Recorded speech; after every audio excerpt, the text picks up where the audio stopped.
The relationship between China and Russia is important to the rest of the world at all times, but especially during these times. Here to discuss today's meeting now in Uzbekistan is a Center Fellow for International Studies at Stanford University, Oriana Mastro. Her research focuses on Chinese military and security policy and coercive diplomacy.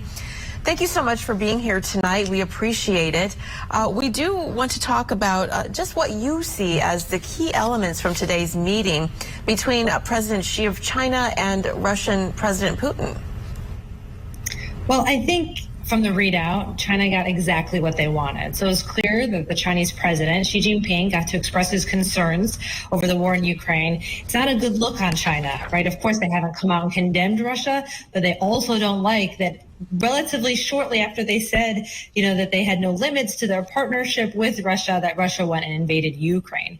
On top of it, even though the meeting was about Central Asia and all the focus is on Ukraine, the statements were about Taiwan. And the Russian side, Vladimir Putin, made some pretty strong statements, saying, for example, that he supported the Chinese position, again, that there's but one China, and blamed the United States for provocations in the Taiwan Strait, and blamed the United States for their attempts to pressure China in this area. So it seems like Xi walked away the winner of this summit.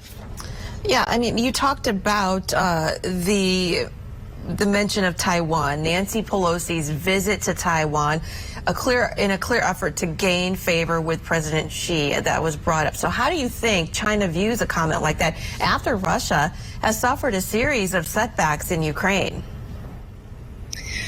My understanding of the relationship between China and Russia, when they say there's no limits to their cooperation, when I've talked to the Chinese about this, they clarify there's no limits to how much Russia can help them challenge and counter the United States. So this relationship is really about Asia and Russia helping China in Asia. That's why we see such strong statements on Taiwan, and potentially, if we had a conflict there, much more direct Russian military support, while we haven't seen that type of behavior with China in Europe. It was never part of the deal, so it's not a surprise that China hasn't sold or provided weapons, equipment, and troops to Russia in Ukraine. And Dr. Mastro, China has increased its economic help to Russia. It's now the biggest buyer of Russian oil and gas, imported goods in the world. So considering the sanctions from the West, what does that mean to us?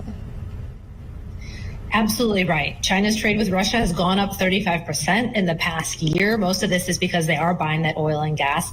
This isn't because of the special relationship, however. China is primarily against U.S.-led sanctions. While they sometimes go along with UN sanctions, they never support U.S.-led sanctions. And so it seems like Russia might become kind of like a North Korea, that China is going to have a special economic relationship with Russia. And my fear is down the line, when the United States needs help pressuring Russia to do the right thing like we need it with North Korea, we're going to have to turn to China and ask for that help. Right. So where do you see the China-Russia relationship today? And I mean, you kind of alluded to where you think it's headed, but does it mean all bad for the U.S. and the rest of the world? Well, it means all bad, but there's different degrees of bad. From my research, it doesn't look like these two sides are preparing to fight a war side by side. We don't have to worry about a two-front war scenario. But the nature of modern warfare is such that Russia can provide China with significant indirect support. We've seen this to a degree in Ukraine, a degree of intel sharing, for example, or if the United States is trying to coerce China with economic sanctions or cutting off oil supply if China's aggression against Taiwan continues, that the Russians can provide a lot of those resources over land, whether they be military equipment, oil, or what have you.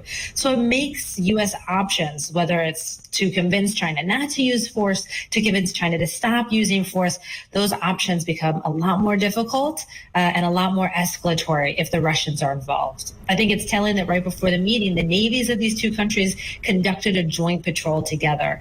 They're telling the world that, yes, they might not fight side by side, but they can cause us a lot of headaches in a sort of gray zone area of alliance activities.